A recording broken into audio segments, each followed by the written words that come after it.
They buried Elijah Crow on a Wednesday because the preacher said Wednesday was the safest day to put a man into the ground.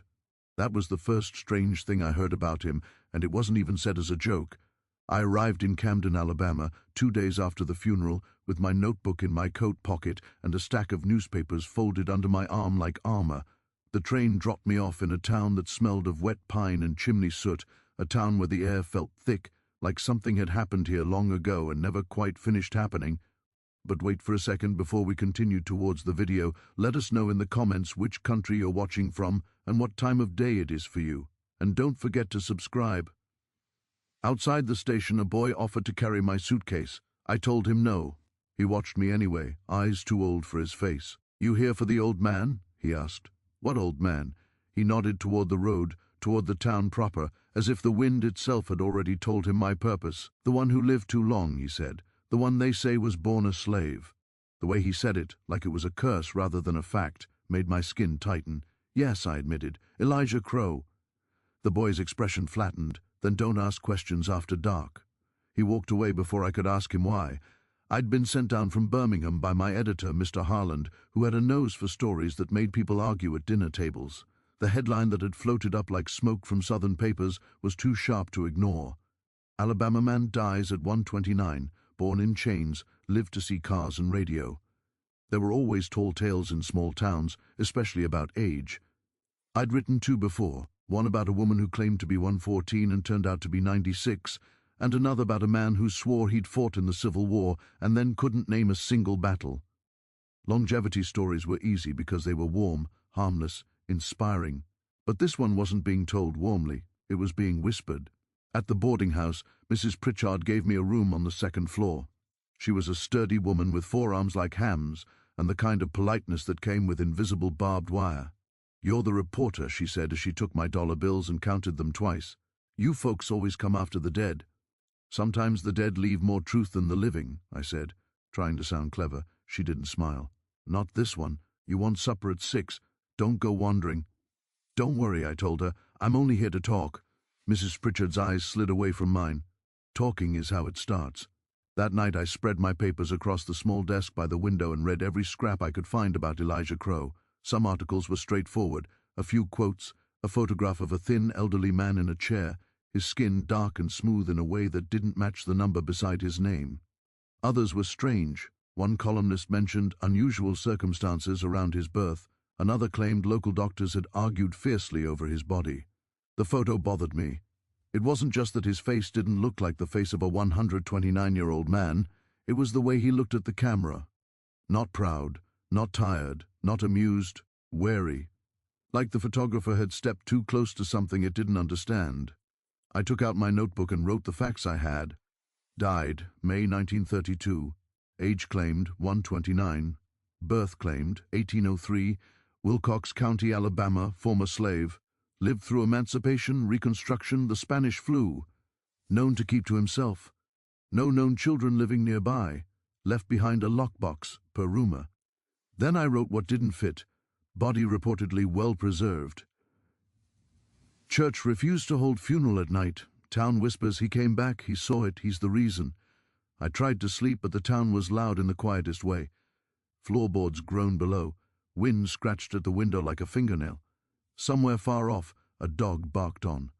CE, and then cut itself off mid-sound, as if it had bitten its own tongue. In the morning I went to the courthouse. The clerk, a man with a thin mustache and a sigh permanently stuck in his throat, looked at my press badge like it might stain his hands. "Birth records?" he repeated. "From 1803? "I'm not expecting a neat certificate," I said. "Plantation logs, census records, anything that proves he existed." The clerk leaned back and stared at the ceiling. "People like to invent ages, makes them feel important." "Elijah was important," I said. He finally looked at me. "Why?" "Because if he was born in 1803 and died in 1932, he outlived men who owned him. He outlived the system that tried to erase him. That's a story." The clerk's mouth twitched like he wanted to agree but couldn't afford to. He pulled out a dusty ledger and began flipping through it with slow hands. The pages smelled like old paper and regret. He found an entry and slid it toward me without comment. "Elijah, male, Negro, approx. 18, property of H. Whitcomb, 1821. My throat tightened. It was a slave registry, a list, and there, with ink that had browned into age, was the name Elijah. It was real. The clerk watched my face carefully. "That's as far back as we go," he said. "Records before the war. They burned, they flooded, they got lost. You know how it is." A of someone who hadn't slept properly in weeks. "Yes?" he said. "My name is—" "I know who you are," he cut in. His gaze darted to my notebook. "You're a reporter." "Yes, I'm writing about Elijah Crow." The doctor's grip tightened on the door. For a second I thought he'd close it, but then he opened it wider and stepped back. "Come in," he said, "and close the door behind you." The inside of the house smelled like antiseptic and old whiskey. Medical journals lay scattered on tables like someone had been searching for answers in paper and finding none. Dr. Harlan, no relation to my editor, at least not that I knew, motioned me into a sitting room. "You want facts," he said. "You want something you can print." "Yes." He let out a short laugh, humorless. "Print this, then. Elijah Crow was not 129, not in any way that makes sense, because if that man was born in 1803, his body should have been dust." He reached into a drawer and pulled out a folder. Inside were handwritten notes, measurements, and a crude diagram of a human body. "I examined him," he said. "I was asked to certify cause of death. I did my work like any doctor would." He handed me a page, estimated biological age 60-70, no significant degeneration of joints, skin elasticity preserved, teeth worn but not consistent with claimed age. My heart started beating faster. "You're saying he didn't age?" "I'm saying his body didn't match the years attached to his name. Could it be a mistake? Misidentification?" Dr. Harlan shook his head. "I tried to prove that. God knows I tried. I checked everything. Church records, Freedmen's Bureau records, census entries, witness testimony. The man in those records was always Elijah Crow. Always. He aged in ink, but not in flesh." He rubbed his temples like the words hurt. "What did he die of?" I asked. The doctor's gaze drifted to the window where sunlight fell in a pale stripe across the floor. "Fear," he said quietly. I blinked. "Fear isn't—" He cut me off. "Officially, heart failure. The body gave out. Old age finally did what chains and disease and violence couldn't. That's what I wrote." Leaned forward. "But I was there the night he died. I was called because he was screaming." "Screaming?" Dr. Harlan's lips went thin, like a man being pulled apart. He wasn't in pain from his body. He was in pain from something else.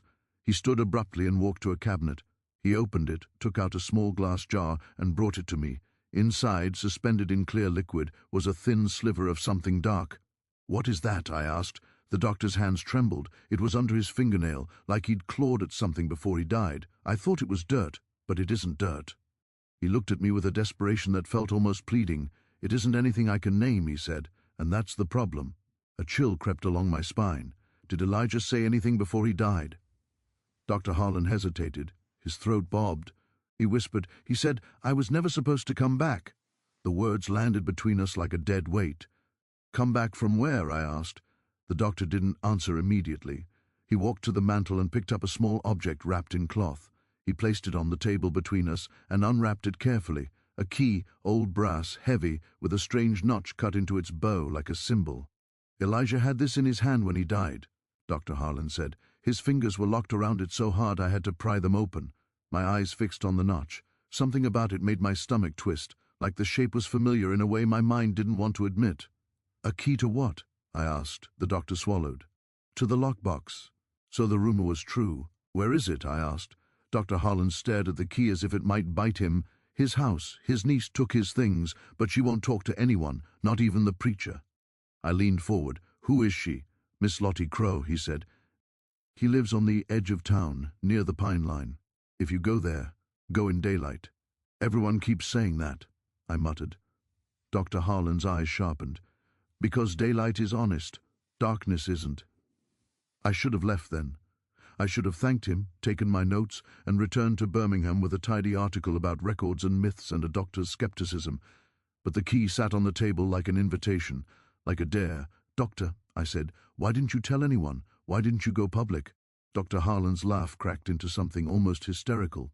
"Public?" he echoed. You think people want to believe a black man lived to 129 without God or miracle? Half of them would call him a liar. The other half would call him a devil. And the ones who believed the truth, his voice dropped, the ones who believed the truth would come looking for what kept him alive. He leaned in close enough that I smelled whiskey on his breath. And if they find it, he whispered, then whatever Elijah kept away for 129 years won't be away anymore. I stared at him. You think something was hunting him? The doctor's eyes glistened. I think something owned him, not like the plantation did. Worse. A long silence stretched between us. Outside, a bird called once and then fell silent, as if it had realized it shouldn't be making noise. I picked up the key. It was cold, too cold for brass that had been in a warm room, and in my palm it felt heavier than it should have, like it carried not just metal but history. When did you first notice Elijah wasn't normal? I asked, needing something to anchor the conversation back into the world I understood. Dr. Harlan sat back and his face hardened into memory. 5 years ago, he said, Elijah came to me for a cut on his hand, a simple cut. I cleaned it, stitched it. He thanked me politely. Then, as he stood to leave, he said something. What? Dr. Harlan looked at me the way a man looks at a rope bridge before stepping onto it. He said, Doc, don't let them open it. Open what? The box, Dr. Harlan said. He didn't have to explain. The fear in his voice explained it. I held the key tighter. Did he say what was inside? The doctor shook his head. No, but he said something else. I waited. Dr. Harlan's mouth was dry. He licked his lips, then spoke. He said, if the story gets told, it finds a new mouth. The words made no sense, and yet my skin prickled, like some part of me understood what my mind didn't. A new mouth? I repeated. The doctor nodded slowly. A new teller, a new witness, a new door. My chest tightened. That's nonsense. Dr. Harlan's gaze locked onto mine. Is it? You're here, aren't you? You heard his name and you came, just like he said. A sudden, irrational thought surfaced. What if I shouldn't write this down? But my pencil was already moving. I stood. Thank you for your time, Doctor. He didn't stand. He watched me like he was watching someone step onto a river in winter. As I reached the door, he spoke again, softer. If you meet Lottie, he said, and she offers you sweet tea. Yes? Don't drink it, he whispered. Not unless you want to dream what he dreamed. I paused with my hand on the doorknob. Did you drink it? The doctor didn't answer. His silence was answer enough. Outside, the sun was bright and ordinary, and the town looked almost safe in it. People walked by with groceries. A wagon rattled down the street. A woman laughed, but the key in my pocket felt like a stone stolen from a grave. I walked back toward the boarding house, and every few steps I caught people watching me. Not openly, just quick glances, like I was a man carrying sickness. At lunch, Mrs. Pritchard served me beans and cornbread without speaking much. When I asked casually about Elijah Crow's family, her spoon clinked too hard against the pot. He didn't have family, she said. The doctor mentioned a niece, I said. Her eyes snapped. Lottie ain't his niece, not by blood. Oh, I said carefully, then what is she? Mrs. Pritchard's face tightened. She's what's left after a story eats someone. I stared at her. What does that mean? She set the pot down and wiped her hands slowly, as if she needed the time to choose her words. It means, she said, that Elijah Crow didn't live 129 years because he was blessed. Her voice dropped lower. He lived that long because something didn't let him die. My throat went dry. What something? Mrs. Pritchard turned her head toward the window, toward the pine line in the distance. The trees there looked darker than the rest, like the sunlight refused to reach them. There's a place, she said quietly, where the woods don't belong to God. I felt the hairs on my arms rise. And Elijah, she continued, Elijah went there once when he was a boy, and he came back with eyes that didn't match his age. She looked back at me. You want to meet Lottie? You go to the edge of town. You'll see a house where the porch boards are always clean like it rained last night even when it didn't. She hesitated. And if she tells you to leave, Mrs. Pritchard added, you leave. I swallowed. And if she doesn't? Mrs. Pritchard's mouth tightened into something like grief. Then, she said, you're already too deep. That afternoon I packed my notebook, my papers, and the brass key. I told myself I was only doing my job. I told myself this was a story about records and age and myth. But as I stepped out into the sunlight and started walking toward the pine line, I realized my hands were shaking, not from excitement, from a feeling I couldn't name, like the town itself was holding its breath, and somewhere beyond the trees, something was listening. Somewhere beyond the trees, something was listening. I didn't know that as a fact yet. I only knew it the way you know a storm is coming when the air turns heavy and the birds vanish, an instinct the body has before the mind can name it. The road out of Camden narrowed as it approached the pine line. Houses thinned, fences leaned, and the world began to look less like a town and more like a place that had forgotten was supposed to be civilized. The sunlight still shone, but it felt weaker here, like it had to travel through something before it reached the ground. Mrs. Pritchard had described the house, the porch boards always clean like it rained the night before even when it hadn't. I didn't believe her. Clean porch boards weren't mystical, just the work of a broom and a habit. Then I saw it. The Crow place sat a good distance from the road, tucked back behind a veil of low brush and tall grass. The porch boards were pale, scrubbed so thoroughly they looked bleached. The posts were straight, the windows were shut, and the yard was too neat, not tidy in the way of pride, neat in the way of fear. No toys, no scattered tools, no clothesline swaying with laundry, no signs of life except a single rocking chair on the porch that moved slightly back and forth, as if someone had just risen from it. I stopped at the gate. There was no lock, but the gate didn't swing open when I pushed it. It resisted like a stubborn animal until I leaned my weight into it. The hinge gave a long, protesting groan, loud enough that it felt like an announcement. The rocking chair stopped. A woman stepped out of the shadow of the porch like she'd been standing there the whole time. She was older, perhaps late 50s, with tight grey hair pulled back and a face carved into sharp lines by sun and worry. Her eyes were dark and steady, and when they met mine I felt the strange sensation of being measured, not by my clothes or my stance, but by something inside me I didn't know how to hide. "You're not from here," she said. "I'm a reporter," I replied, lifting my hand slightly to show I wasn't armed. "My name is Daniel Mercer. I'm writing about Elijah Crow." Her eyes didn't flicker. "He's buried." "I know." "Then write about dirt," she said. "It's quieter." I swallowed. "I'm not here to disturb anyone. You just want a story," she finished for me. Her voice was calm, but it had an edge that wasn't anger. It was caution.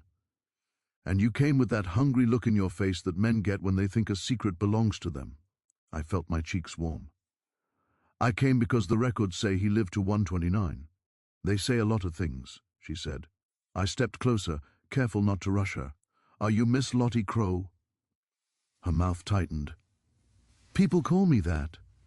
Dr. Harlan said you might have his things." At the mention of the doctor's name, something shifted behind her eyes, an old recognition and something like resentment. "You talked to Harlan," she said. "Yes. And he didn't send you away? He warned me." Lottie's gaze dropped briefly to my coat pocket, as if she could see the brass key through fabric. "He didn't warn you enough," she said. The rocking chair creaked once behind her, though no wind stirred. I forced myself to keep my voice steady. "I heard Elijah left a lockbox." The word lockbox seemed to tighten the air. Even the insects felt quieter. Lottie didn't answer. She just studied me for a long moment, then stepped down from the porch and walked to the edge of the yard. Her boots made no sound on the ground. "Mr. Mercer," she said finally, "I'm going to ask you something and you answer truth."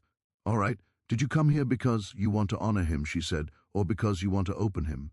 The question hit me wrong, like she'd asked whether I wanted to pray or cut. I hesitated too long. Lottie's expression hardened. "That's what I thought." "I want to know what's true," I said quickly. "Elijah's story matters. If he really was born enslaved and lived through all that—" "His story matters," she agreed, and the way she said it made me feel small. "That's why it ain't yours." I took a breath. "Then tell me whose it is." Lottie's eyes drifted past me toward the trees. "His, even dead." She turned as if to go back inside, dismissing me. Panic flared, irrational and sharp. I fished the key from my pocket before my courage could vanish. "I have this," I said. Her body stilled like I'd snapped a whip. She turned slowly. When she saw the brass key in my hand, her face drained of color. "Where did you get that?" she whispered. "Dr. Harlan," I said. "He said Elijah was holding it when he died." Lottie's eyes glittered, not with tears, but with something like fury held in a tight jar. "That fool," she said. She crossed the yard in 3 quick steps and snatched the key from my hand. Her fingers were cold, and when they closed around the metal I saw her knuckles whiten. "You don't carry this around," she said, low and fierce. "You don't show it. You don't speak of it like it's a pocket watch." "I didn't know. You didn't want to know," she snapped. "You wanted to open." She held the key up, studying the notch cut into it, her thumb tracing the symbol as if it burned. Then she looked at me again. "Did Harlan tell you not to drink sweet tea?" The question startled me. "He did." Lottie's mouth twitched. "Then he knows some things." She glanced at the road, then at the trees again. The indecision lasted only a second. "Come," she said. I blinked. "You'll talk to me?" "I'll keep you from doing something stupid," she said. "That's different." She walked back to the porch and opened the front door. The inside of the house was dim, cool, and smelled faintly of cedar and something bitter, like dried herbs. "Close it," she ordered. I stepped in and shut the door behind me. The living room was simple: worn sofa, a small table, a Bible on a shelf, and photographs on the walls that looked too old to be held together by anything but stubbornness. None of the photos showed Elijah smiling. Lottie moved with purpose, not inviting me to sit, not offering water. She walked to a cabinet and opened it. Inside were jars, glass jars with labels written in careful handwriting: sage, bay, salt, ash. She took out a jar of salt and poured a thin line across the inside of the windowsill. "What are you doing?" I asked. Lottie didn't look up. "Keeping the listening from getting closer." My mouth went dry. "Listening?" She turned to me. "You felt it, didn't you, on the road, like the woods leaned in?" I didn't want to admit it, but lying felt foolish. "Yes," I said quietly. "I did." Lottie nodded once, as if that settled something. "Sit," she said, finally gesturing to a chair. I sat. She didn't sit herself. She stood near the mantel, the key in her hand like a weapon. "You want to write about a plantation," she said. I frowned. "A plantation?" "The one they listed him under," Lottie said. "Whitcomb." The name tugged at memory, the clerk's ledger. "Yes." "You tried finding it on a map yet?" she asked. "Not yet." "You won't," she said. "You can search every map from here to Montgomery. It won't be there." "That doesn't make sense." "It makes perfect sense," she said, "because it wasn't a plantation the way you think. It was a trap." My skin prickled. "What are you saying?" Lottie walked to a small trunk near the wall and opened it. She rummaged inside with hands that didn't tremble, hands that had done this before. She pulled out a bundle of papers tied with twine. "This is what Elijah left," she said. My heart thudded. "The lockbox?" Lottie's eyes narrowed. "Not yet." She untied the twine and spread the papers on the table. They were old, yellowed, some written in ink, others in pencil. The handwriting varied. "Church records," she said, tapping one. "Freedman's Bureau notes," another tap. "A letter from a man who claimed he saw Elijah in 1868, looking the same as he did in 1830. She slid one paper toward me. It was a torn page from a ledger. On it was a list of names and numbers, like inventory. At the bottom, in faint writing, was a symbol, almost the same notch shape as the one cut into the key. "What is that?" I asked. Lottie didn't answer immediately. She moved to the wall and pulled down a photograph framed in cracked wood. "This is Elijah," she said. The photograph showed a man standing near a tree, his expression unreadable. The print was grainy, but the man's eyes were clear enough to make my stomach tighten. "He looks," I began. "Too young," Lottie finished. "That picture was taken in 1901. I stared. "That's impossible." Lottie placed another photo beside it. "This one was taken in 1872. My breath caught. It was the same face, same eyes, same mouth, same posture, only the clothes changed. My mouth went dry. "How? Don't ask me how," she snapped. "Ask yourself why." I swallowed, trying to keep my voice steady. "Elijah said he wasn't supposed to come back." Lottie's eyes flashed. "Harlan told you that?" "Yes." For a moment Lottie's guard slipped, and I saw grief under the hardness, grief sharpened into a blade because softness would have gotten her killed. "He wasn't," she said, "and he spent the rest of his life trying to make sure nobody followed him." "Followed him," the phrase hit like a clue. "Followed him where?" Lottie's gaze drifted toward the back of the house, toward a hallway that disappeared into shadow. "You came with a key," she said quietly, "which means the story already started to move." I leaned forward. "Please, I don't understand what's happening here." Lottie's eyes met mine. "You don't want to understand. Understanding is the first step toward believing, and believing is the first step toward opening." I hesitated. "Opening what?" Lottie held up the key. "This don't open a box," she said. "It opens a memory." I stared at her. "A memory?" She nodded. "Elijah called it a door, not a door made of wood, a door made of—" I wanted to argue, to force this back into reason, but the photograph. PHS sat on the table like stones in my stomach. You said the Whitcomb plantation was a trap, I said. Explain. Lottie turned away and walked toward the hallway. Come, she said again, and this time there was no choice in it, only inevitability. I stood and followed. The hallway was narrow. The air grew cooler as we moved, as if the house got closer to the earth. Lottie stopped at a door near the back and placed her hand on the knob. Before you see this, she said, you need to decide something. I swallowed. What? If you walk out after this, she said, you don't come back, you don't ask, you don't write, you don't dig. And if I don't walk out? I asked. Lottie's jaw tightened. Then you become part of it. I should have turned around. I should have left and caught the next train out. But my mind was already hooked by the photographs, by the clerk's erased note, by the doctor's trembling jar. I'm here, I said. Lottie opened the door. The room inside was small and windowless, like a pantry, but it wasn't filled with food. It was filled with objects, old objects, arranged carefully on shelves as if each one mattered. A broken shackle, a piece of rope, a Bible with pages torn out. And in the center of the room, on a small table covered with a cloth, sat a wooden box. The lockbox. It was plain, no decoration, but the lock itself was strange, not a simple keyhole, but a small metal plate with that same notch-like symbol carved into it. My breath caught. That's it. Lottie stepped in front of me, blocking my view of the keyhole. You don't touch it, she said. I'm not. You are, she snapped. I can see it in your eyes, the way your hands want to move. I forced my hands to stay at my sides. Lottie reached up and pulled down a string hanging from the ceiling. A single bulb flicked on, casting harsh light that made the box look older, heavier, more real. Elijah kept it locked for decades, she said. He moved it from house to house like a man carrying a grave. What's inside? I asked. Lottie's eyes hardened. Proof, she said, and a map. A map to the plantation, I asked. Lottie shook her head slowly, to where the plantation wasn't. She stepped back into the hall and closed the door, leaving the box behind darkness like something sealed away. Back in the living room, she placed the key on the table, not near me, but between us like a boundary. You want to find Whitcomb? She asked. Yes. She nodded once. Then you don't look for a plantation. You look for a place people avoid even when they don't know why. She walked to a shelf and pulled out a Bible, older than the one I'd seen earlier. Its leather cover was cracked, and the pages smelled like mildew. She opened it to a section marked with a scrap of cloth. This is where the key was, she said. I leaned in. The pages were worn, and in the margin, written in ink so faded it was almost the color of the paper, was a verse reference. Book of Jonah, chapter 5, verse 12. I frowned. Jonah doesn't have 5 chapters.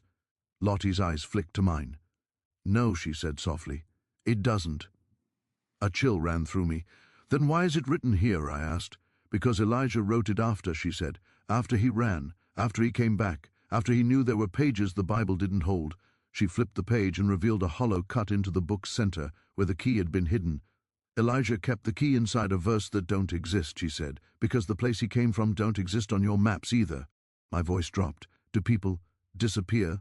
Lottie's expression didn't change, but something behind her eyes tightened. They do, she said, and sometimes they come back. My stomach turned. Like the clerk's note, Ran returned. Lottie stared at me sharply. You saw that? Yes. Then you're already deeper than I wanted, she muttered. She stood and began gathering the papers again. Listen, she said, I'll give you one thing, one truth you can carry without opening the rest. I watched her hands, noticing how careful she was, as if each paper might cut.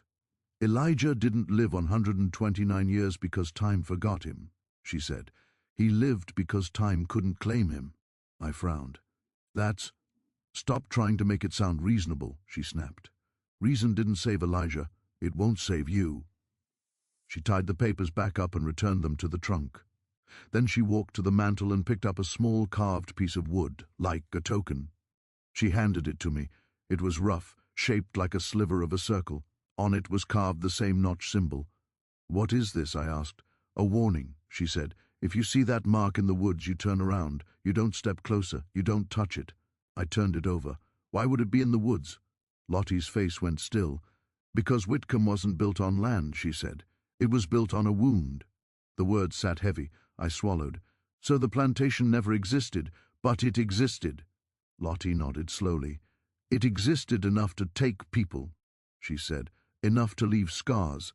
I glanced toward the hallway where the lockbox sat in darkness. Then why keep the box at all? Why not destroy it? Lottie's laugh was short, bitter. Destroy it, she echoed. You can't destroy a door by burning the handle. She stepped closer. Elijah kept it, because he was the only one who understood what it cost to open it, and now he's gone. The room felt smaller. What happens now? I asked. Lottie's eyes locked onto mine. Now, she said, someone else hears the story and thinks they can finish it. A cold understanding began to form in me. You think I'm that someone? Lottie didn't deny it. Instead, she moved to the window and pulled the curtain back just enough to look out. The pine line was visible from here, dark and still. Look, she said. I stepped beside her. At first I saw nothing but trees and shadows. Then I noticed a shape at the edge of the brush, something pale against the darker green, a piece of wood, a marker. My hand tightened around the carved token Lottie had given me. The marker in the brush bore the same notch symbol, carved into it like a brand. My mouth went dry. Was that there before? Lottie's voice was barely above a whisper. No, she said. The sunlight outside dimmed slightly as a cloud passed, but the dimness felt wrong, like it had weight, and beyond the trees, in that silent space where no birds sang, something shifted, not a person, not an animal, a movement like the forest itself adjusting its posture. I stepped back from the window. Lottie, I whispered, what is it? She looked at me with a grim certainty. It heard you say his name, she said, and now it knows you can carry it. I stared at her. Carry what? Lottie placed her hand on the table beside the key, not touching it but close enough to feel its cold. The door, she said. My stomach turned. I don't want— It don't matter what you want, she snapped. That's the whole point. Whitcomb wasn't about choice. Slavery wasn't about choice. And whatever lives beyond that wound in the world, it ain't about choice either. Her voice softened slightly, not kinder, just more tired. If you're smart, she said, you leave. You go back to Birmingham. You write about something else. You let Elijah be buried. I opened my mouth, but no words came, because the truth was, I had already seen the photographs. I had already held the key. I had already felt the woods listening. The story was inside me now, and it pulsed like a second heartbeat. Lottie watched my face and seemed to read my silence as an answer. She sighed, a sound like surrender. All right, she said. Then we do this the hard way. She picked up the key and wrapped it back in cloth. She didn't offer it to me. She held it like she was holding a snake. You want to find a plantation that don't exist, she said. Then you go. Where the old roads die. I swallowed. Where? Lottie pointed toward the pine line. There's a stretch of woods 2 miles east, she said. No trail, no path, just pines and black mud. Folks don't go there. Why not? Because when they do, she said, they hear chains where there ain't any. The air in the room felt colder. When do we go? I asked, though my stomach screamed at me to stop. Lottie's eyes were hard. Now, she said, while the sun's still honest. She shoved the wrapped key into a satchel and pulled on a coat. On the table she left the carved token. Take that, she said. I picked it up. It felt heavier than wood should feel. As we stepped onto the porch, the rocking chair began to move again, slow and steady, though there was still no wind. Lottie paused, watching it with tight lips. Don't look back into the house, she muttered. Why? Because if you do, she said, you'll swear you see someone standing in the hall where the lockbox is. My neck prickled.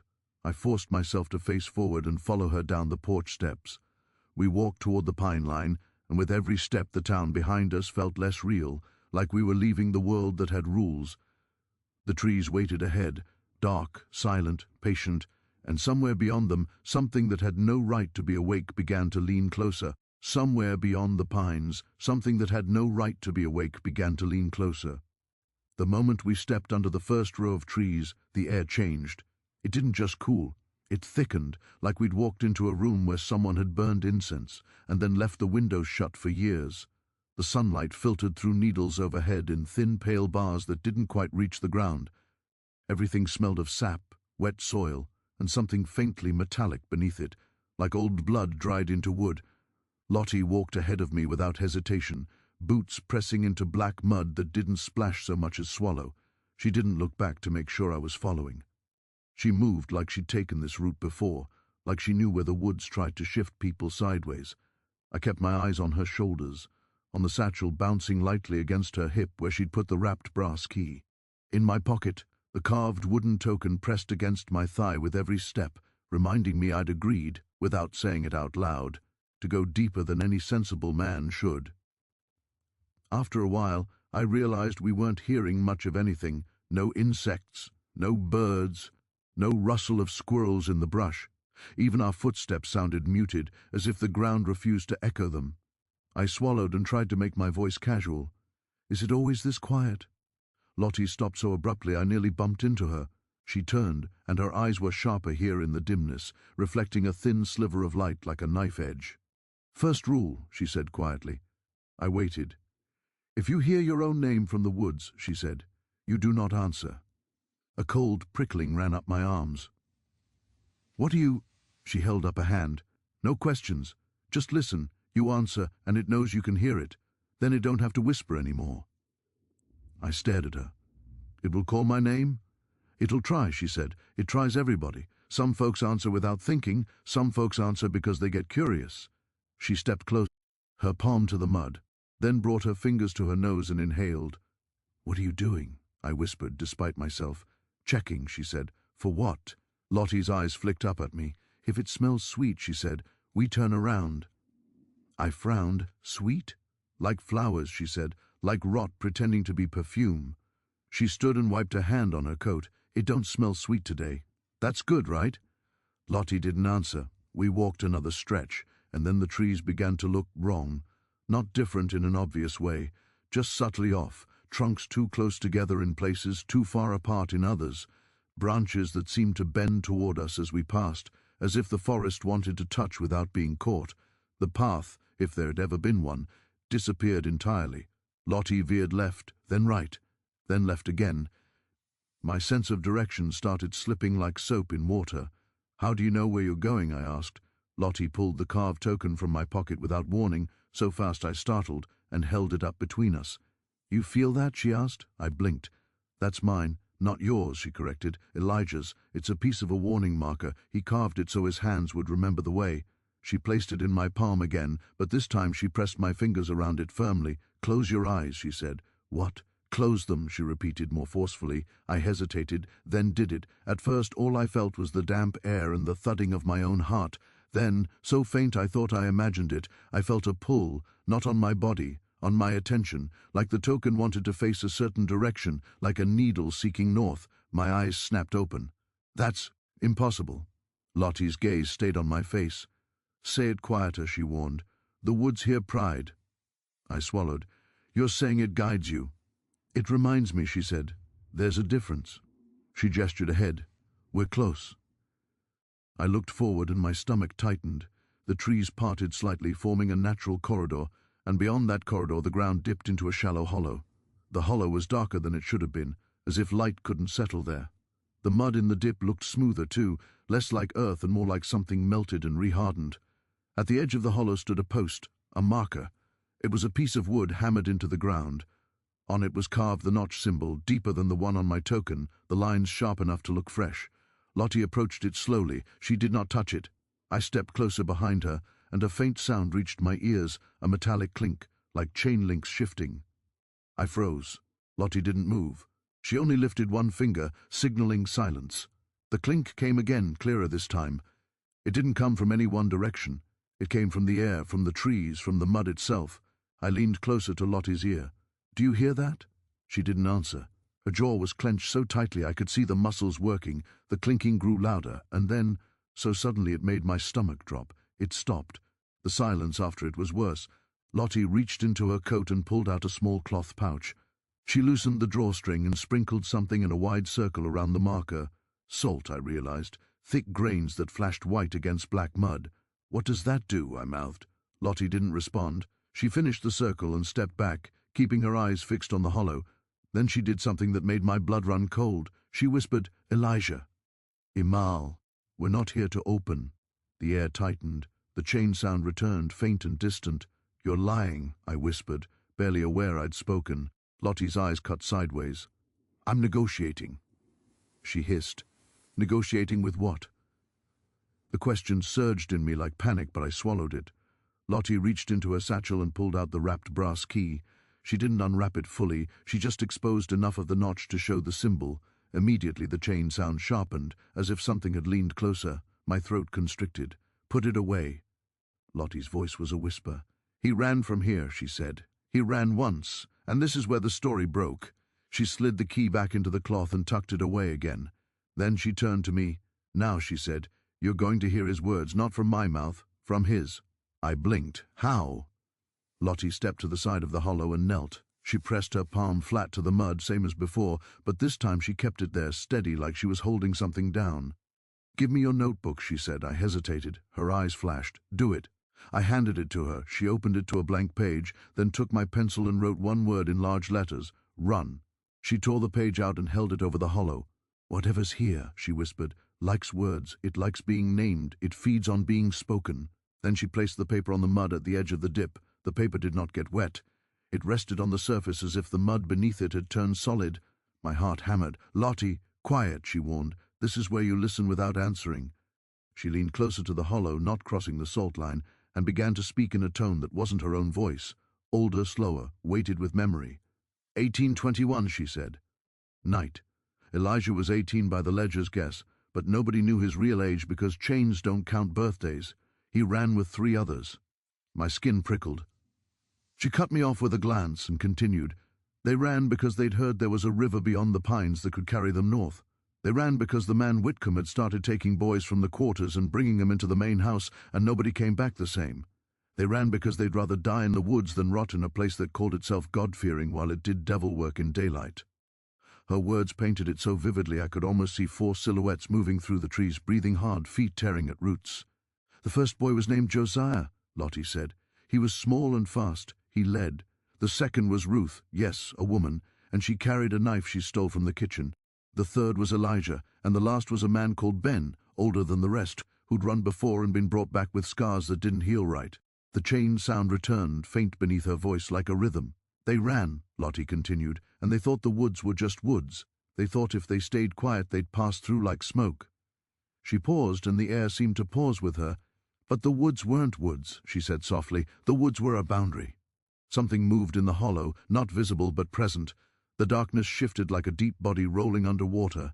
"They reached this dip," Lottie said, "and Josiah stopped, because the ground here didn't sound like ground. It sounded like a room." My mouth went dry. "Elijah wrote later that he felt it before he saw it," Lottie said, "like stepping near a cliff in fog, like the world dropped away and didn't want you to know it." The chain sound sharpened again, closer now. The hair on my neck lifted. Then faintly I heard it, a whisper, not a clear voice, more like the shape of speech brushing my ear. I froze, eyes wide. Lottie did not look at me. She kept speaking, steady. "Josiah said he heard his mama," she murmured. "He turned his head and—" The whisper strengthened. "Ed," and I recognized the tone, even before I recognized the words, because it was my name. "Daniel." It came from behind me, or in front, or inside my skull. I couldn't tell. My lungs locked. Lottie's hand shot out and clamped onto my wrist with bruising force. Her nails dug into my skin, and her eyes bored into mine with furious warning. "Do not answer." The whisper came again, closer, warmer. "Daniel, come here." My throat clenched with reflex. My mouth twitched as if it wanted to form a response. Lottie's grip tightened until pain flared. She mouthed silently, "Don't." I swallowed hard, forcing my jaw shut. The whisper lingered for a moment, like something hovering at the edge of a door it couldn't open, then faded into the trees. The chain sound resumed, slow and satisfied. Lottie exhaled through her nose. "Good," she whispered. My voice came out broken. "That wasn't—" "I know," she said coldly. "Now you believe a little. That's dangerous. Keep it small." She turned back to the hollow and continued the story as if nothing had happened. "Josiah turned his head," she said, "because he heard his mama. And when he turned, the woods opened. The word open made the air around us feel thinner. Elijah wrote that the trees didn't move," Lottie said. "The trees stayed trees, but the space between them became wrong, like somebody pulled a curtain aside and showed a hallway where there shouldn't be one." The darkness in the hollow deepened, responding, leaning closer to her words. Josiah stepped toward it, she said. Ruth grabbed his arm. Ben screamed at them to run. Elijah froze because he saw something in that hallway. Lottie's voice lowered. "He saw a shape," she whispered. "Not a man, not an animal, something tall and still, something that didn't have eyes but looked anyway." I felt sick. "Elijah said it watched them like they were property," Lottie continued, "not because it hated them, but because it owned the space, like Whitcomb owned the land, like Whitcomb owned bodies. This thing owned the boundary." The chain sound turned into a faint rattle now, like someone dragging iron across stone. Ruth cut Josiah free from her grip, Lottie said. She sliced him by accident, blood on her hand, and the thing in the hallway leaned. Lottie's eyes lifted to mine briefly, and I saw fear flicker there. It smelled blood, she whispered, or it recognized it. Either way, it wanted closer. My stomach lurched. Lottie, stop. She shook her head. If I stop, it fills the blanks with your imagination. That's worse.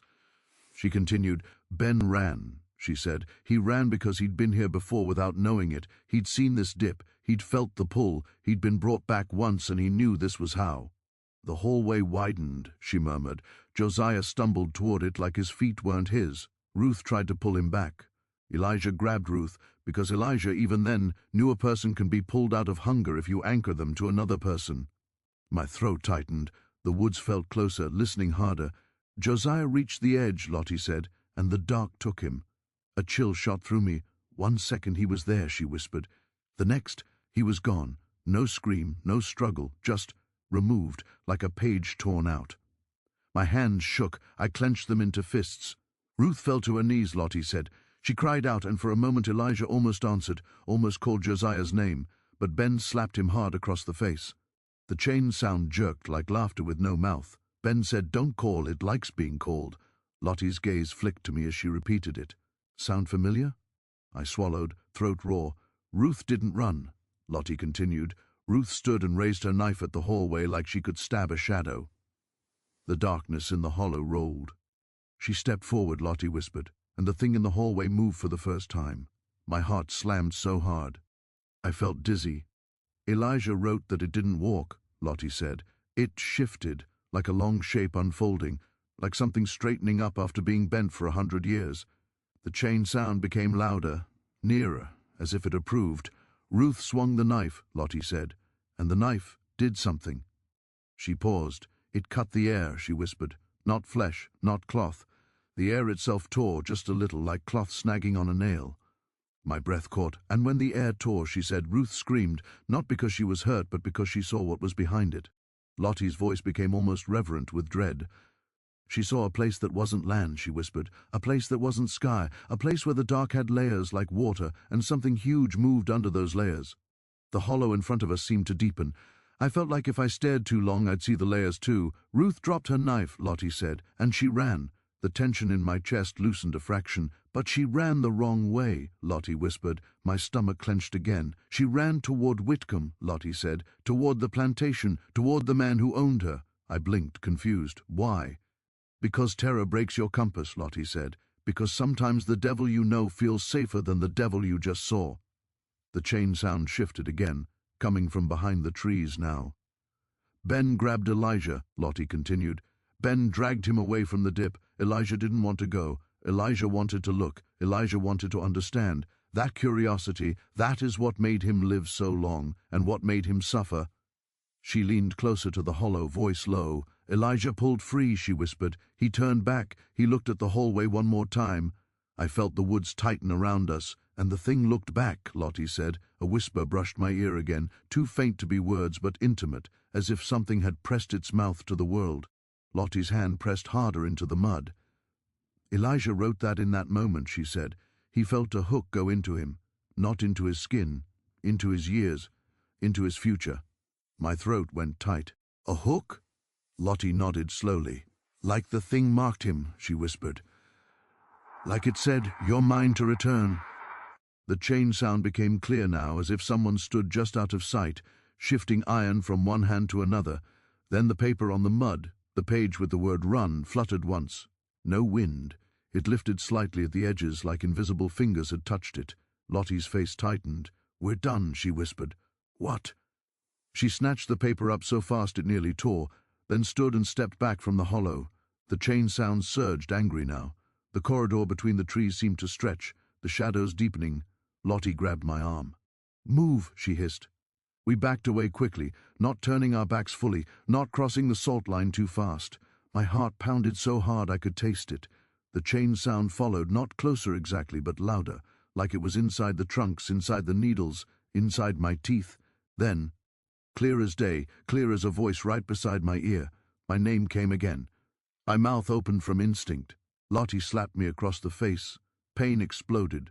My eyes watered. "Don't," she snarled, and her voice was the first true human sound I'd heard in what felt like hours. I clamped my jaw shut, breathing through my nose, shaking. The whisper lingered a moment, almost amused, then it withdrew, like a tide pulling back. The chain sound faded with it, leaving only the oppressive silence again. Lottie didn't stop moving until we were well past the corridor, well back into trees that looked normal again, where the light felt like it belonged to the world. Finally she let go of my arm. My cheek burned where she'd hit me. My pride burned hotter, but my fear burned hottest of all, because I understood something now with a clarity that left no room for argument. Something knew me. Lottie stared at my face, breathing hard. "You almost answered," she said. "I didn't," I rasped. "You almost did," she repeated, "and that's enough for it to start practicing your voice in its mouth." My stomach flipped. "What does that mean?" "It means it'll get better at sounding like what you trust," she said. "It'll sound like your mother, your friend, your own thoughts." She leaned in close. "And it means you're not just writing Elijah's story anymore." I swallowed, throat raw. "Then what am I doing?" Lottie's eyes were dark and steady. "You're standing where he stood," she said, "and you're being offered the same mistake." She reached into her satchel and pulled out the wrapped key again. "This is why Elijah locked the box," she whispered. "Because that thing wants the door open from this side, and it needs a living hand." My pulse hammered. "So why bring me here at all?" Lottie's jaw tightened. "Because it already knows you," she said, "and because now you know it." She slipped the key away. Then, very softly, she added the words that made my blood go cold all over again. "Next time it calls, it won't ask nicely. Next time it calls, it won't ask nicely." Lottie didn't say anything else after that.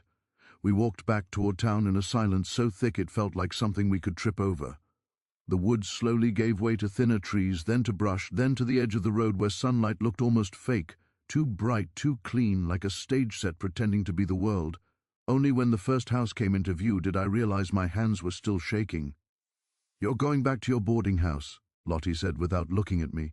"You're going to sleep, or at least you're going to lie down and pretend." "And you?" I asked. "I'm going to move the box," she said. My heart jumped. "Move it where?" "Somewhere it won't find as easy," she replied. "Not that that ever lasts." She stopped at the edge of town, where the dirt road met the first line of fences, and listened carefully, she added. "You don't open anything, you don't follow any sound, and if you see the mark again—" "The notch," I said. "Yes," she said. "If you see it, you come get me. You don't touch it. You don't try to understand it." I hesitated. "What if it comes for me before morning?" Lottie finally looked at me. There was no comfort in her eyes, only honesty. "Then," she said, "you hope it's still learning your voice." She turned and walked away before I could ask anything else. The town felt wrong after the woods. Too open, too ordinary.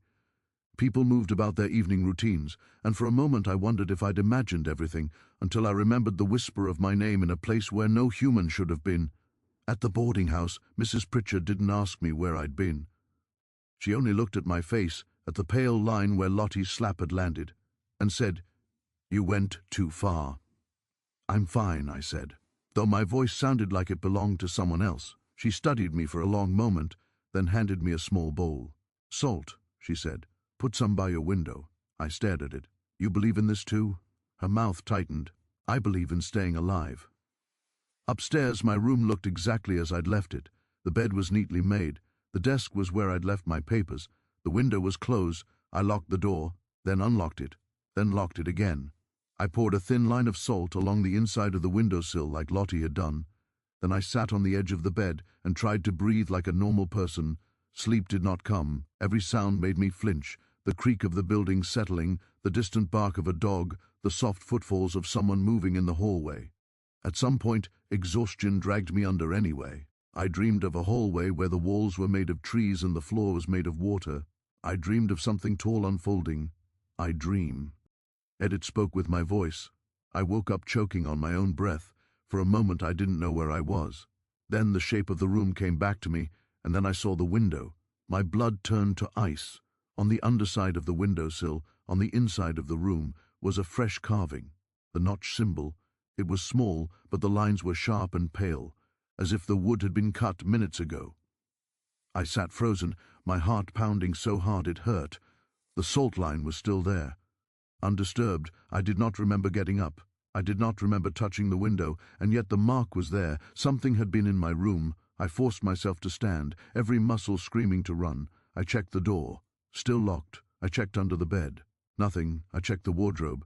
Empty. But the air felt used. Like a room after someone has just left it. I touched the carved mark with one fingertip. The wood was cold. Not cool. Cold. I snatched my hand back and wiped it on my trousers like I'd touched something filthy. Lottie had said to come get her. I didn't bother packing. I didn't bother thinking. I ran. The streets were quiet in that early grey hour before dawn. My footsteps echoed too loudly, and every shadow looked like it might stand up.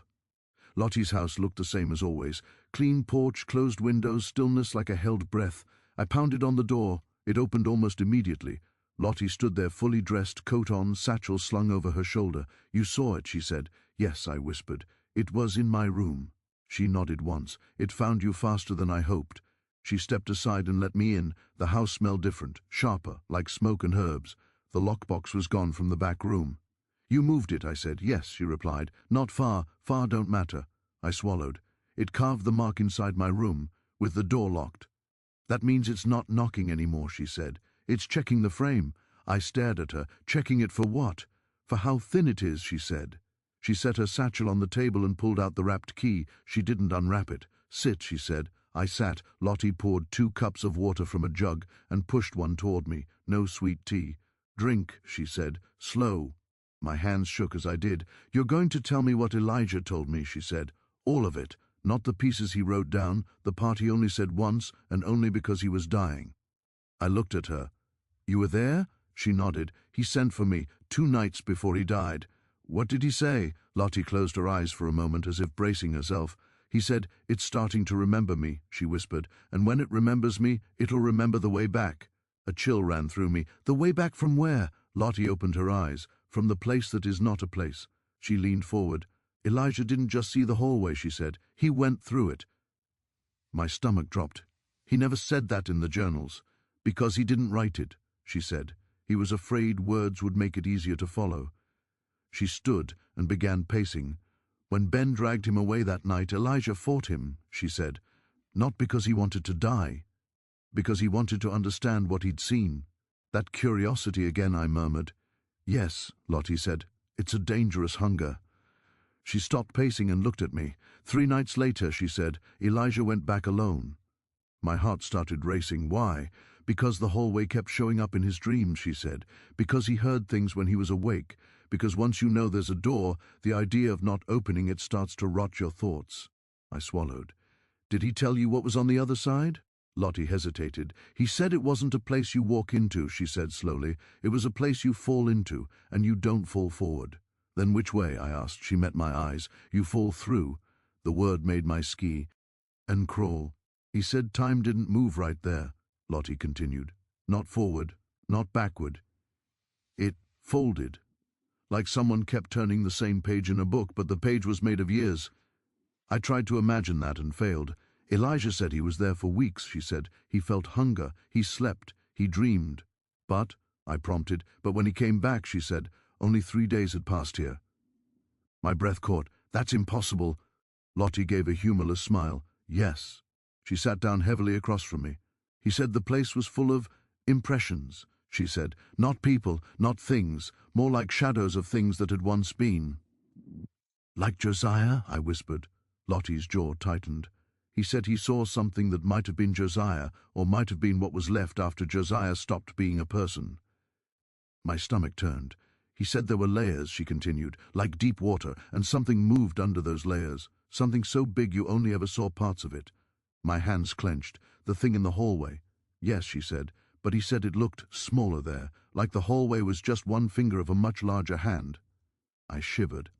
Elijah said it didn't speak with words there, Lottie went on. It spoke with arrangements, with where things were allowed to be, with how long you were allowed to stay. She leaned closer. And he said it noticed him immediately, she whispered, not because he was special, but because he was new. What did it do to him? I asked. Lottie looked away. It didn't hurt him, she said. Not at first. Not at first, I repeated. He said it tested him, she said, like you test a piece of rope before you trust it. He said sometimes the place would stretch, and sometimes it would shrink, and sometimes he'd lose whole hours inside a single step. That sounds like madness, I said. Yes, she replied. And yet he came back. How? I asked. Lottie reached into her satchel and pulled out something I hadn't seen before, a thin, brittle piece of wood shaped like part of a door frame. He broke something, she said. My pulse jumped. He broke the door. He said there wasn't a door to break, she replied. So he broke the idea of standing still. I stared at her. That doesn't. He said he ran, she interrupted. Not forward, not backward. He ran sideways through the place, and for a moment the layers didn't know where to put him. She tapped the piece of wood, and in that moment, she said, he fell out.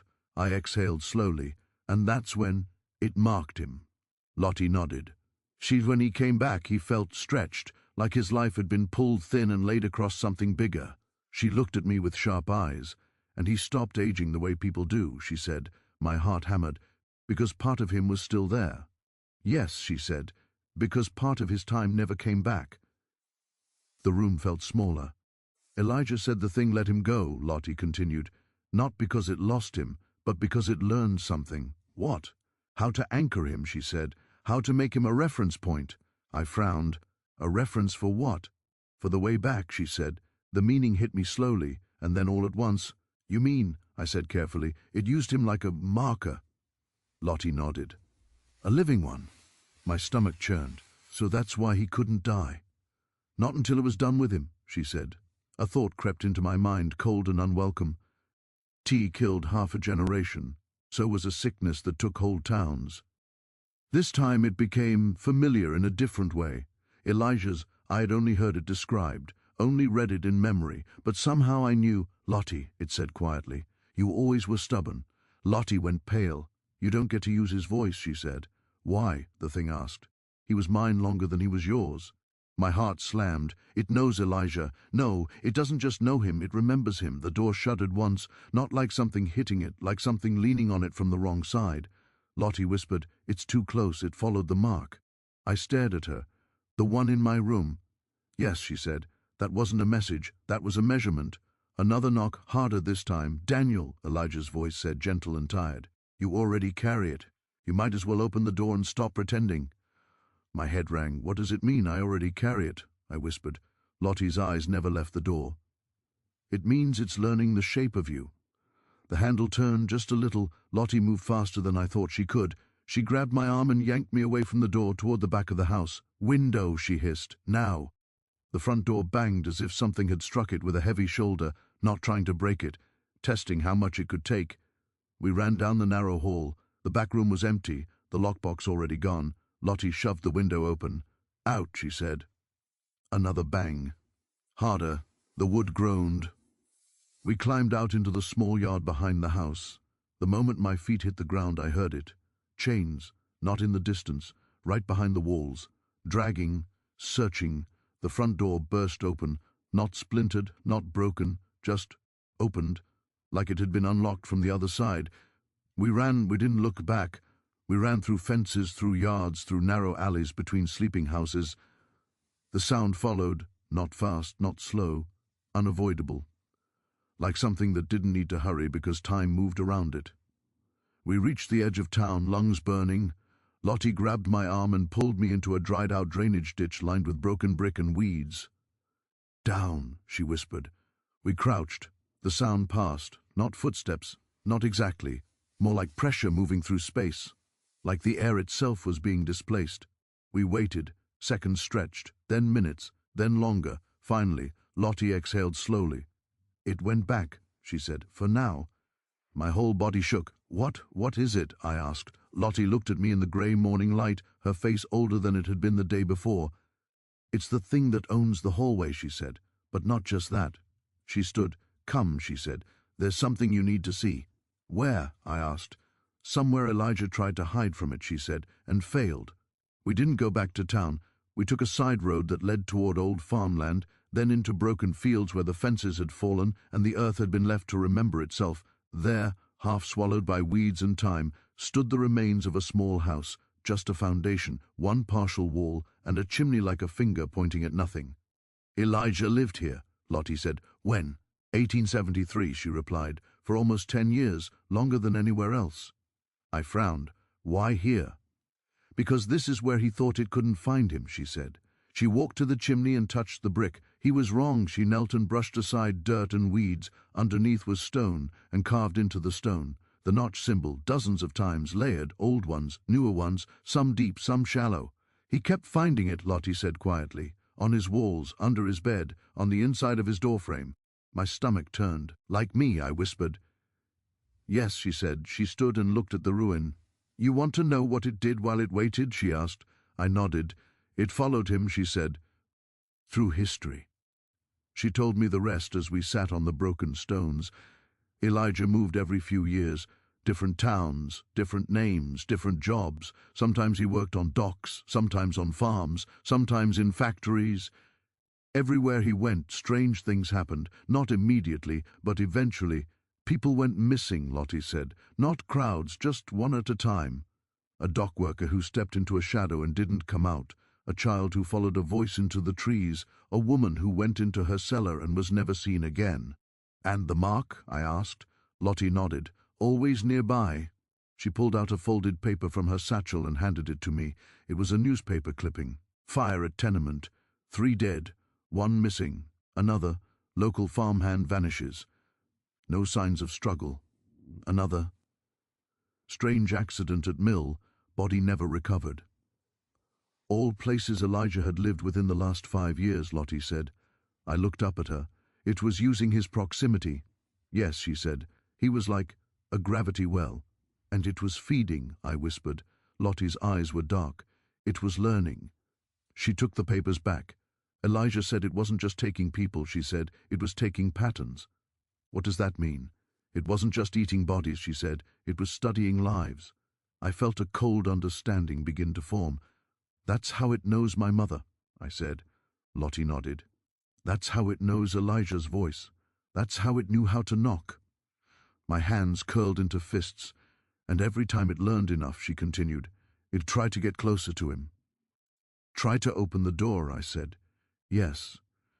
But Elijah never let it, she said. He ran, he hid, he broke routines, he refused to stay still, and that's why he lived so long. I said. Lottie looked at me. That's why he lived tired. She reached into her satchel and pulled out a small notebook. This is the only journal he kept that he never meant anyone to read, she said. She opened it. The handwriting was cramped, nervous. It doesn't want me dead. It wants me placed. I am not a person to it. I am a location. When I sleep, I feel it measuring. When I wake, I feel it correcting. I swallowed. Another page. I think it can only come through if someone is standing where I stood. I think that's what I am now. A standing place. I looked up at her slowly. That's what it means to be a door, I said. Yes, Lottie replied. Not something you open. Something you become. We sat in silence for a while. Then I asked the question that had been growing like a tumor in my mind. If it followed him for over 100 years, I said, why did it stop? Lottie's gaze went distant. It didn't, she said. It just got closer. What changed? Elijah got tired, she said, and sick, and slow. She closed the notebook, and one day she said, he made a mistake. My pulse quickened. What mistake? He stayed in one place too long, she said, and that's when it caught up, I whispered. Lottie nodded. It couldn't take him, she said. Not yet, not while he was still anchored to this side. But it could do something else, she said. What? I asked. She looked at me. It could start getting ready for the next one. The ground seemed to tilt. You mean? Yes, she said. You're not the first person it tested after Elijah. I stared at her. Who else? Lottie's jaw tightened. There was a preacher, she said, 10 years ago, came to town, charismatic, stayed 6 months, started hearing voices in his church, started preaching about doors and thresholds and the hidden rooms of God. My blood ran cold. What happened to him? He walked into the woods one night, she said, and they found his shoes at the edge of the pine line. And the mark? I asked. Lottie nodded. All over the inside of his house. I closed my eyes. So it's refining the process, I said. Yes, she replied. Learning what kind of mind bends. Best. I opened my eyes, and it chose me. Lottie didn't deny it. She stood. We can't stay near town, she said. And we can't stay near where you sleep. Where do we go? I asked. She hesitated. There's one place it hates, she said. Why? Because Elijah hurt it there, she said. My heart thudded. Where? Lottie looked toward the distant pines. The plantation that never existed, she said. My stomach clenched. You mean the wound, I whispered. Yes, she said, the center of it. A long silence. You want to take me to it, I asked. I want to take you near it, she corrected, so it can't use you without showing its hand. That sounds like bait, I said. She met my eyes. It is, she said. That night we didn't sleep in any house. We stayed in a small hunting shack miles from town, a place with no name and no address. Lottie ringed it with salt and ash. I sat with my back to a wall and a knife in my hand I didn't know how to use. I didn't sleep. Sometime after midnight I heard it. Not outside, not inside, in my head, not words, images. My childhood home, my mother in the kitchen, my old bedroom, and in the corner of every memory, a hallway that hadn't been there before. I squeezed my eyes shut and whispered, no. The images faded, but I knew it wasn't just copying voices anymore. It was copying me. Near dawn, Lottie spoke into the grey light. It followed Elijah through history, she said. I looked at her. And now, she said quietly, it's following you through memory. I swallowed. What happens when it catches up, I asked. Lottie's face was grim. Then she said, it stops needing to knock. Then it stops needing to knock. Lottie said it like a verdict, not a warning. We left the hunting shack before sunrise. The air was still cold and colorless, the kind of grey that makes the world look unfinished. I hadn't slept. Every time I closed my eyes, I saw my childhood hallway stretching longer than it should, doors multiplying where there had only ever been two.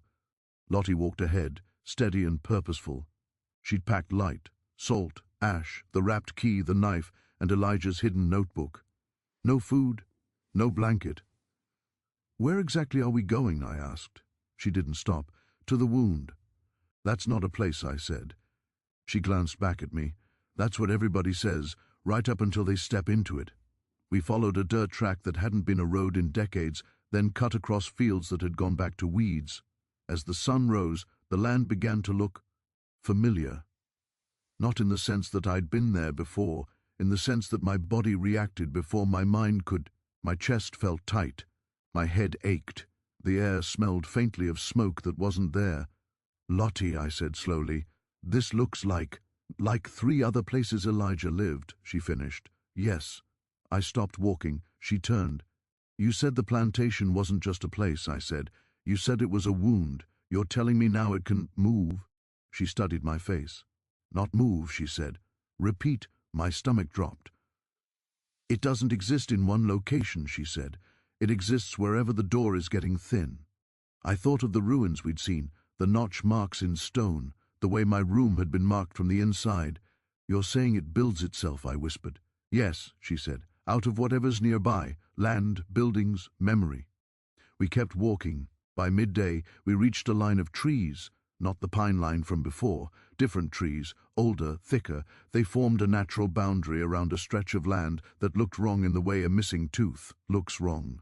Like something had been taken out and the world never quite closed around the space.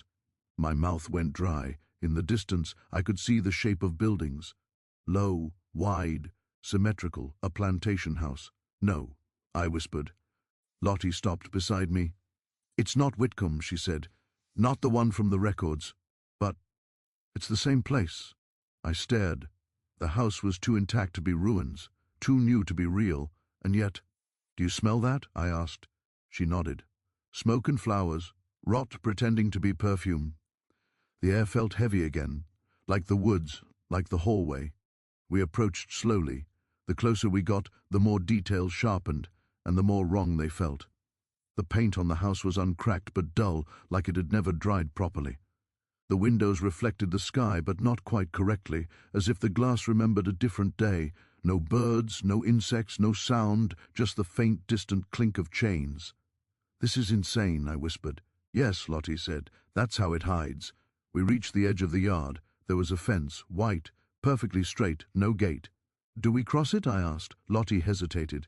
Then she reached into her satchel and pulled out the carved wooden token. She held it out in front of her. The token grew warm, not hot, warm. And in my chest something pulled, like gravity had found a new direction. It wants you closer, Lottie said. My heart hammered. So we don't go. She shook her head. We go close enough that it can't pretend it doesn't see us, she said, but not far enough to let it finish the thought. We walked along the fence line. As we did, I noticed something that made my skin crawl. The fence posts weren't wood. They were shapes, different shapes, a broken chair leg, a bedpost, a church pew fragment, all painted white, all repurposed. This place is built out of leftovers, I whispered. Out of stories, Lottie corrected. Out of people's rooms, people's houses, people's lives. We reached a point where the fence dipped, as if the ground beneath it had sagged. The pull in my chest intensified. Lottie stopped. This is close enough, she said. She knelt and poured salt and ash in a wide circle around us. Then she sat right there in the dirt. Now, she said, I'm going to tell you why Elijah lived so long. I sat too, my legs unsteady. You said it was because part of his time never came back, I said. That's half of it, she replied. The part that sounds almost merciful. She looked at the house. The rest is because the thing didn't want him to die, she said. My stomach tightened. Because he was an anchor. Yes, she said, but more than that. She took out Elijah's notebook and opened to a page she hadn't shown me before. The handwriting was shakier here. It doesn't just need me to be near. It needs me to keep walking away. Every time I move, it has to follow. Every time it follows, it stays here longer. As long as I am not in one place, it cannot finish what it is building. I looked up slowly. He kept it busy, I said. Lottie nodded. He kept it from settling. She turned another page. I think it is learning how to stay. I think when it learns, I will finally be allowed to die. My throat tightened. So he lived because he kept running, I whispered. Yes, she said, and because every time he ran, it had to stretch itself thinner to keep him in range. I stared at the house, and when he stopped, Lottie's eyes were dark. Then it stopped needing to stretch. A breeze moved through the yard, not a real breeze, more like the place breathing. The house seemed to lean toward us just a fraction. Do you feel that? I whispered. Lottie nodded. It knows we're talking about it. I swallowed. So why did Elijah stop running? She was quiet for a long moment. Because he got old, she said. Not in his body, in his will. She closed the notebook. He was tired of being a road it had to walk, she said. He wanted to be a person again. My chest hurt, and that's when it got him. It didn't take him, she said. Not the way it takes others. Then what did it do? I asked. Lottie looked at me. It made him stay, she said. The meaning hit me slowly. He settled, I whispered. Yes, she said. And the moment he did, this place started to become permanent. I looked at the house. So when he died, it was free to finish, she said. The ground under us vibrated slightly, not an earthquake, a presence shifting its weight. The chain sound grew clearer, not all around. From the house, the front door was opening, slowly, silently. The inside was too dark. Lottie's hand closed around my wrist. Don't look straight at it, she whispered. Look at the edges. A shape moved in the doorway, not a clear shape, more like a wrongness in the dark. The air in front of it bent. My head started to hurt, like my brain was trying to reject what my eyes were reporting. It's here, I breathed. Yes, she said, and it's listening. The shape did not step out. It did not need to. The space between us and the house shortened, not physically, conceptually, like the distance had decided it was unnecessary. I felt a tug inside my chest, inside my memories. I saw my childhood hallway again, longer now, with doors I didn't recognize. Lottie, I whispered, it's inside my head. She nodded. That's how it walks. The shape in the doorway shifted, and suddenly I was standing in my old house, but the windows were wrong, the walls were too far apart, and at the end of the hallway, the plantation door, I gasped and staggered. The vision shattered. I was back in the dirt, inside the salt circle, heart racing. You didn't move, Lottie said. That's good. That means it's still practicing. I stared at her. It just put a place in my head. Yes, she said. That's what it does. The shape in the doorway spoke, not with a voice, with a memory. I saw Elijah, old, tired, sitting in his chair. I saw him stand. I saw him walk toward a door that hadn't been there before. I saw him hesitate. I saw him sit back down. The memory ended. The meaning did not. It's showing me how he died, I whispered. It's showing you how he stopped, she corrected.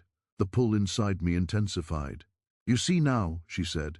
It doesn't need to drag you anywhere. It just needs you to accept a room it offers. The shape shifted again, and I understood something horrible. This place, I whispered, it's not just waiting for a door. No, Lottie said softly, it's waiting for someone to live in it. The realization crushed the air out of me. Elijah didn't survive 129 years, I said. He delayed it. Yes, she said, he was a moving barrier. The shape in the doorway leaned. The salt circle hissed faintly. Why bring me here, I demanded. Why show me this? Lottie's grip tightened on my wrist.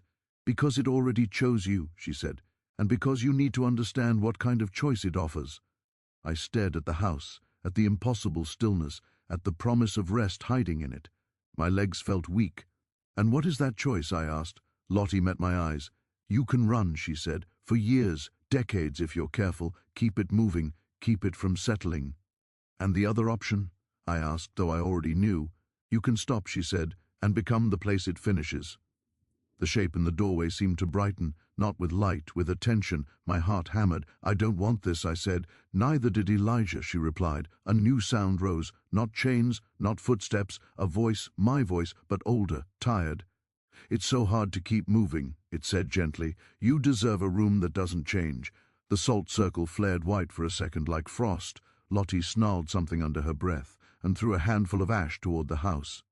The vision snapped. The voice cut off. The shape receded slightly. We both gasped. We can't stay, she said. It's too aware of you here. She pulled me to my feet.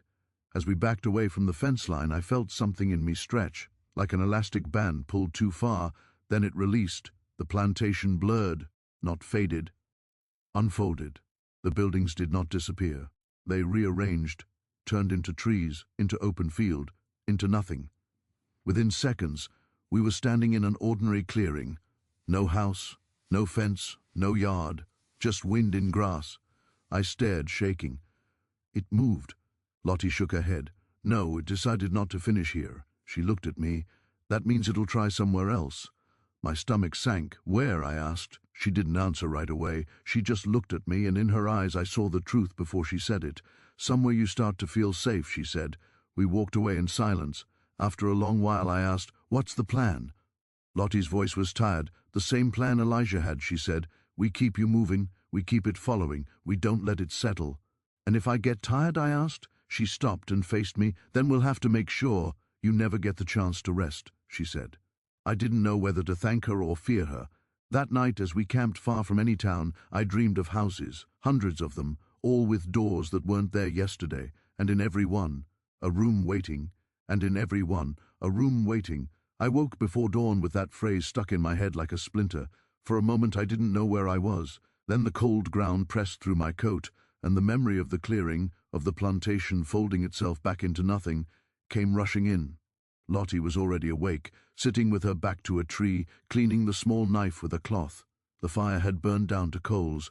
The woods around us were ordinary again, birds starting to test the morning with cautious chirps, leaves moving in a breeze that didn't feel like breathing. You dreamed, she said without looking up. Of houses, I replied. Too many. She nodded once. It's practicing. We packed quickly. No breakfast, no conversation. I felt a pressure behind my eyes that wasn't quite a headache, more like the afterimage of a bright light, something I'd looked at too long. Where are we going? I asked as we started walking. To where Elijah hid what he didn't want found, Lottie said. Not the box you saw in my house, the real one. I frowned. You said the box was moved. I said the box was moved, she replied.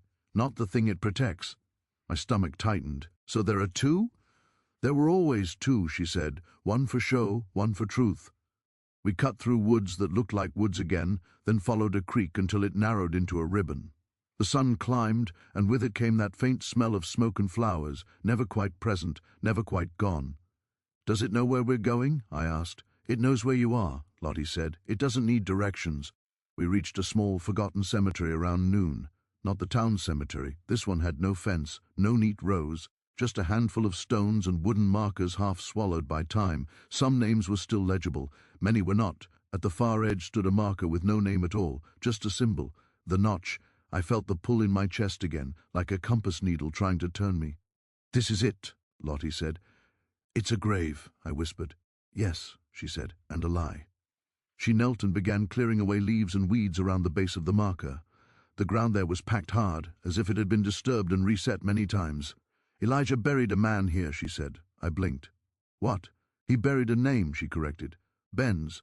My stomach clenched. The man who ran with him. Yes, she said. Ben didn't make it far after that night. He lasted a few years. He drank, he talked, he tried to pretend he hadn't seen what he saw, and one day he walked into the woods and came back wrong. My pulse quickened. Like possessed? Lottie shook her head. No, like he'd left something behind and brought something else back to fill the space. She stood. Elijah put him down himself. The words landed with a dull finality, and then, he buried him here, I said. And he buried something else with him, she replied. She reached into her satchel and pulled out the wrapped brass key. Help me, she said. We dug, the earth was stubborn, roots fighting us. My hands blistered. The smell of damp soil filled my nose. As we worked, that faint chain sound flickered at the edge of hearing, then vanished. After what felt like an hour, my shovel hit something that was not earth, wood. Lottie's eyes sharpened. We cleared the dirt carefully, a small coffin, not a real one, more like a box made to look like one. It's not him, I said. No, she replied. It's what he was carrying. She pried the lid open. Inside was another box, smaller than the one I'd seen before, darker wood, no decoration, and no visible lock, just a seam. My heart hammered. How do we open it? Lottie hesitated, then took out the brass key and held it over the seam. Nothing happened. She frowned. Then she turned the key sideways and pressed the notch against the seam like a stamp. The wood softened, not melted, reconsidered.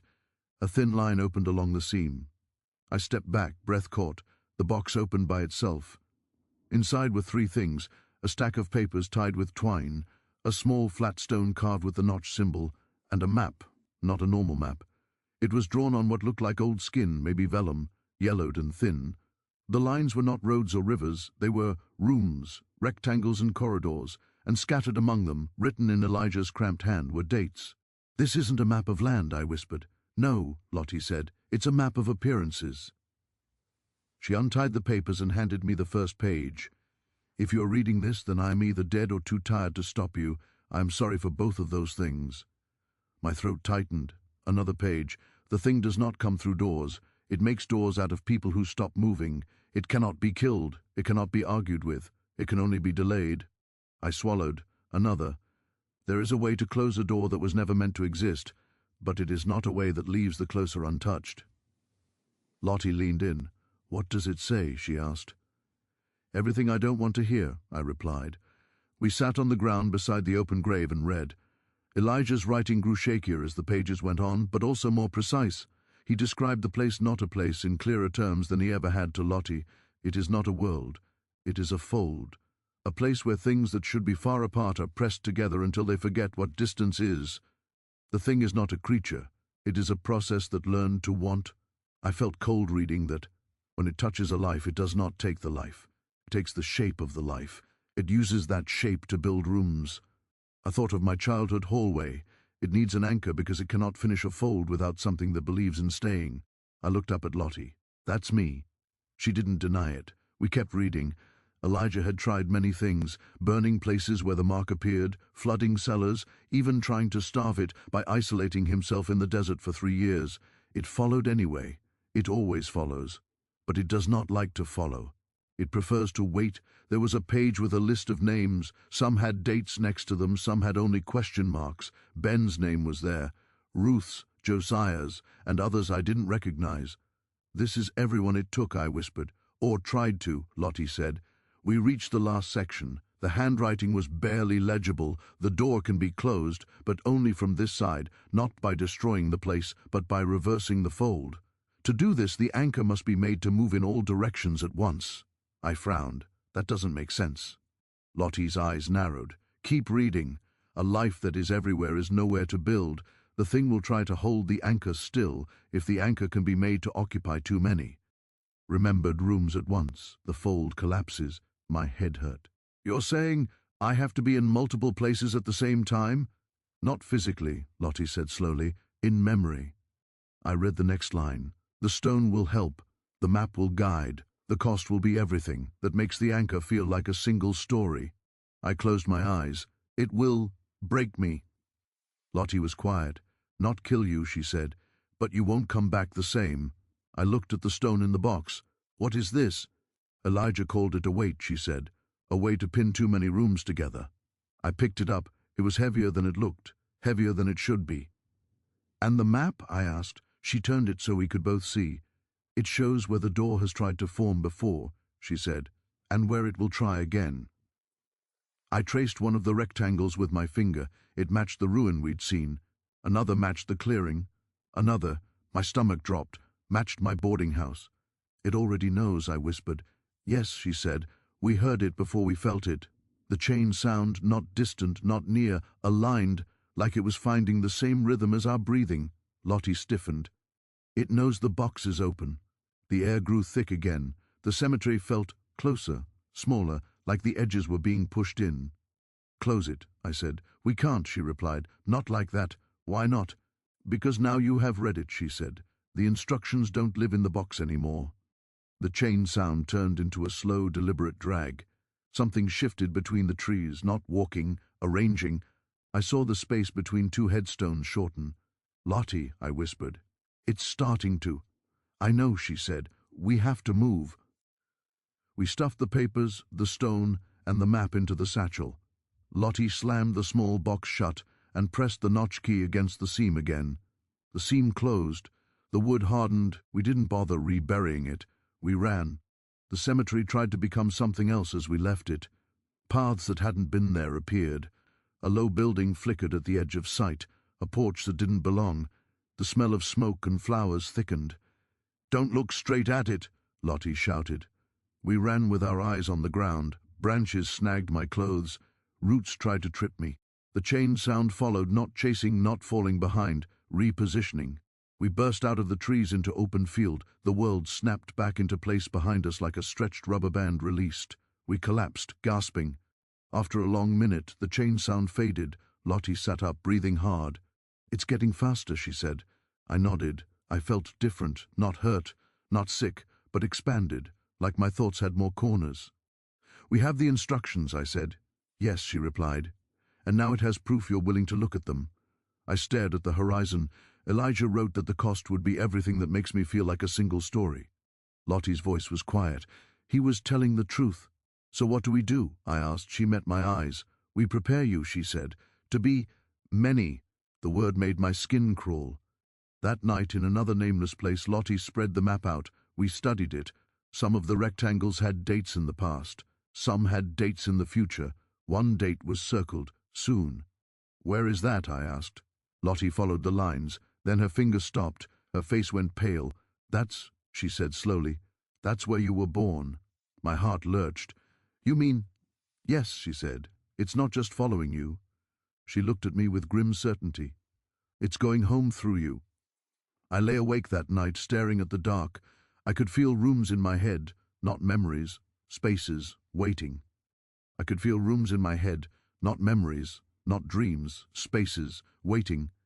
At first it was subtle, a pressure behind the eyes, a faint sense that if I turned a thought the wrong way, I'd find a door where no door should be. Lottie noticed before I said anything. "You're quieter," she said the morning after we studied the map. "I'm listening," I replied. She didn't look convinced. We were camped in a stand of trees miles from anywhere that had a name. The sky was pale, the air cold. The satchel lay between us, heavy with paper and stone and things that felt like promises made by someone who did not care who paid for them. "Do you feel different?" she asked. "Yes," I said. Then, after a moment, "Wider," she closed her eyes. "That's how it starts," she said. "We moved every day after that.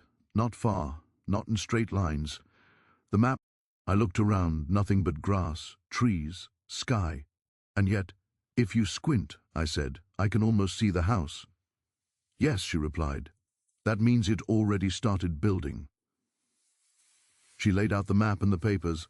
Then she placed the stone in the center. "Once we start," she said, "we don't stop." "What do I do?" I asked. "You remember," she said. "Everything. At once." She told me to sit.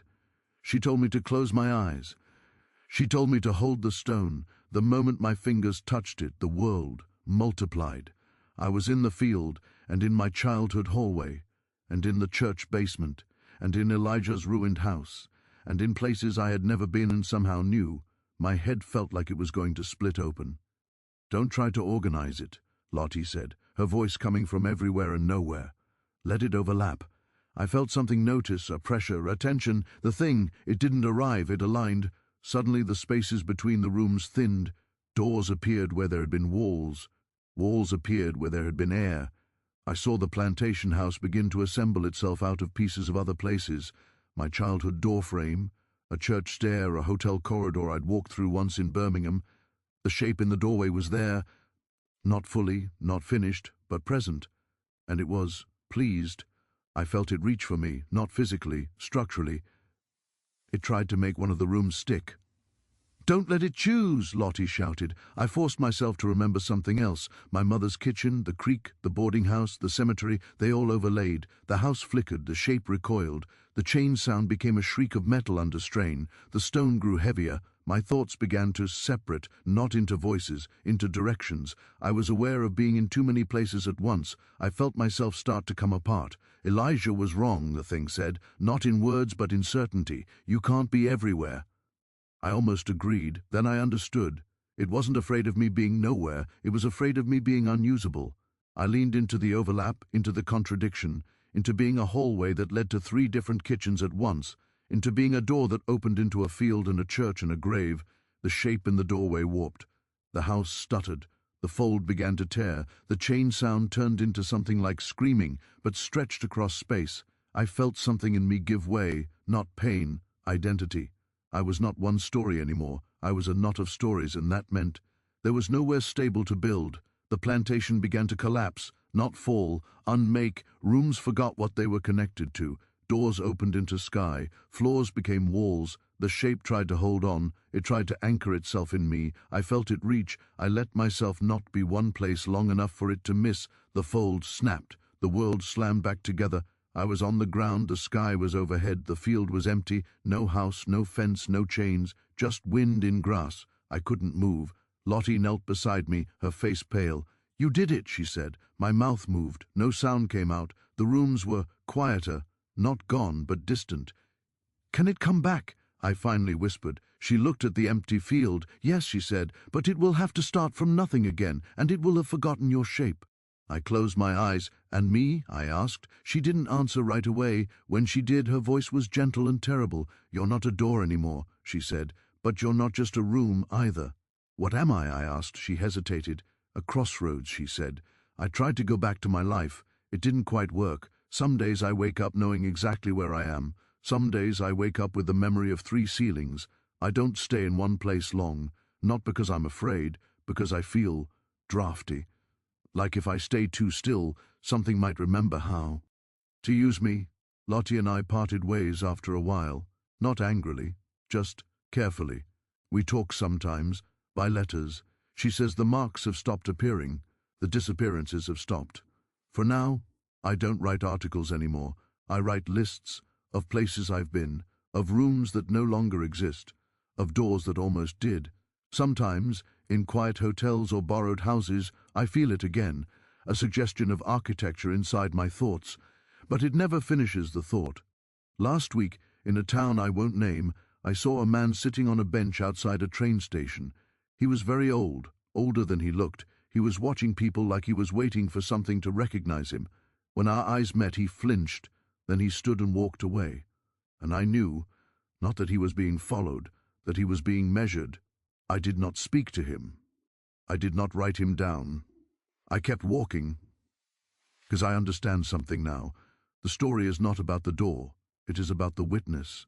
And as long as there are people who notice rooms that shouldn't exist, as long as there are minds that can be made into places, the thing will keep trying, and someone, somewhere, will feel a hallway in their head. And if you are reading this and thinking, that sounds familiar, you've ever walked into a room and felt like it was waiting for you, then listen to me carefully. Don't stay, don't settle, and never, ever answer a voice that knows your name before you tell it.